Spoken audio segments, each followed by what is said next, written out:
जय श्री महाकाल मित्रों। जीवन रेखा, जी हाँ, जीवन रेखा जिसे जातक की लाइफ लाइन कहा जाता है, काफ़ी महत्वपूर्ण मानी जाती है। इसी रेखा के ऊपर एक मनुष्य का पूरा जीवन टिका हुआ रहता है। जी हाँ, काफ़ी महत्वपूर्ण मानी जाती है यह रेखा।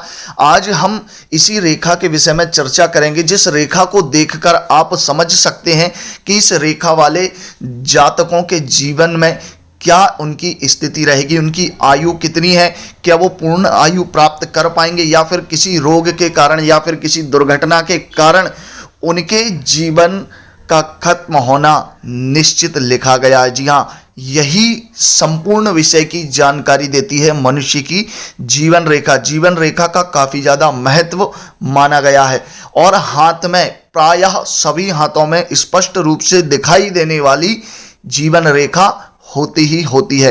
तो उसी जीवन रेखा पर आज हम एक महत्वपूर्ण विषय पर चर्चा करेंगे और विषय है हमारा, जीवन रेखा क्या पूर्ण आयु देगी या भयानक रोग से या दुर्घटनाओं से मृत्यु देने वाली मानी जाएगी। इसके परीक्षण के लिए आपको कुछ सामान्य नियमों का पालन करना है और उन्हीं नियमों के आधार पर तय होगा क्या वास्तव में इस जातक की अल्प आयु में रोग से या दुर्घटना से मृत्यु हो रही है। तो इसी विषय को समझने के लिए आप अपनी मोबाइल स्क्रीन पर ध्यान से देखते रहिए और इस विषय को विस्तार से समझ लीजिए। जैसा कि आप सब जानते हैं, हाथ में अंगूठा और तर्जनी उंगली के बीच का जो हिस्सा होता है, जहां से एक रेखा प्रारंभ होकर सीधा मणिबंध तक घूमकर आती है। जी हाँ, यहां तक घूमकर आती है। इस रेखा को ही जीवन रेखा कहा गया है और इसके साथ ही एक रेखा ऐसी है जो उसके साथ से प्रारंभ होकर हाथ के बीच में आती है। इसे मस्तिष्क रेखा अर्थात मातृ रेखा कहा गया है।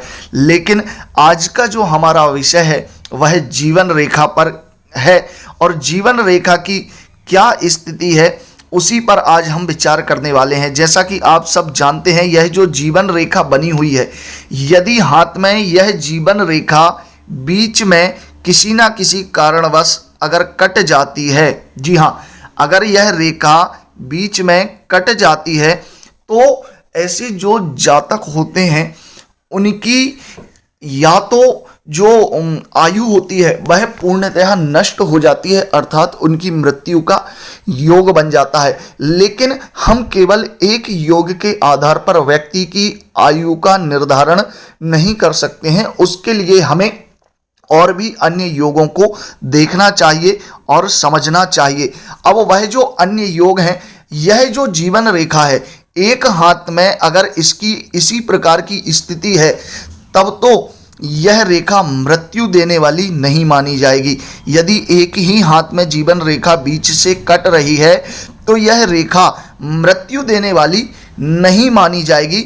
लेकिन दोनों हाथों में अगर यह रेखा निश्चित स्थान पर कट रही है तो यह रेखा अवश्य ही मृत्यु को देने वाली मानी जाती है। अब मृत्यु किस अवस्था में होगी इसका अनुमान हाथ की रेखाओं पर विशेष गणित के द्वारा इसका पता किया जाता है। अब हम इस विषय को आने वाले वीडियो में समझेंगे, लेकिन परंतु आप यहाँ पर इस समय इसी बात को समझ लीजिए कि अगर दोनों हाथ में जीवन रेखा बीच से कट रही है तो निश्चित रूप से 100% मृत्यु देने वाली ही मानी जाती है।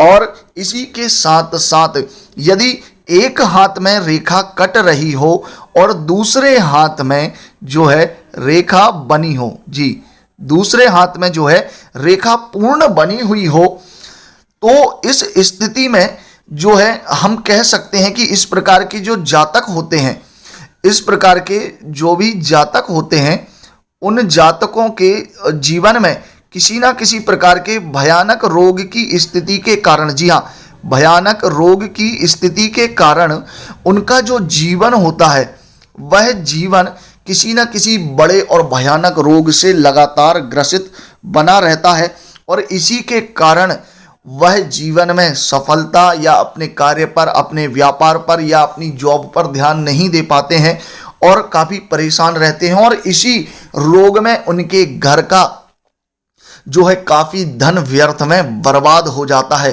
तो इस प्रकार से यदि एक हाथ में रेखा कटी हो और दूसरे में पूर्ण हो तो हमें ये समझना चाहिए कि ऐसा जो जातक होता है वह रोग से ग्रसित रहेगा पूरे जीवन भर, और उसी के कारण उसकी आर्थिक स्थिति काफ़ी गड़बड़ रहने वाली है।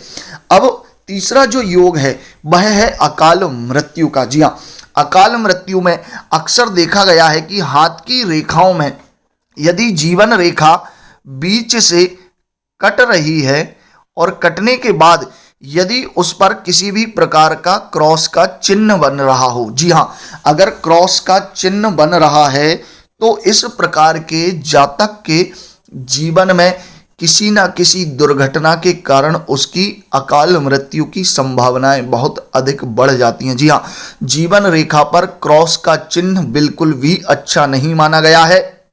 इस स्थिति में ऐसे जो जातक होते हैं वह अकाल मृत्यु किसी न किसी घटना, दुर्घटना या षड्यंत्र का शिकार होकर अपनी कम आयु में ही मृत्यु को प्राप्त कर जाते हैं। तो इस योग का भी दोनों हाथ में बराबर से बनना आवश्यक है। अगर ये एक हाथ में बन रहा है तो ऐसा जो जातक है वह दुर्घटना का शिकार तो होता है लेकिन मृत्यु से बच जाता है और उसका संपूर्ण जीवन बिस्तर पर ही व्यतीत होता है, वह चलने फिरने में समर्थ नहीं होता है। और कई बार तो ऐसे जो जातक होते हैं पूरे जीवन काल ही बिस्तर पर व्यतीत कर देते हैं और अंत में बिस्तर पर ही उनकी मृत्यु हो जाती है।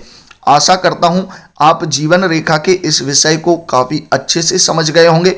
यदि नहीं समझ में आया तो कमेंट बॉक्स में कमेंट करके बताइए और अपने अनुभव को कमेंट करके ज़रूर साझा कीजिए। अगर आपके कोई प्रश्न है तो आप प्रश्न भी पूछ सकते हैं और हस्तरेखा के परामर्श के लिए आप दिए गए व्हाट्सएप नंबर पर संपर्क करके भी जानकारी प्राप्त कर सकते हैं।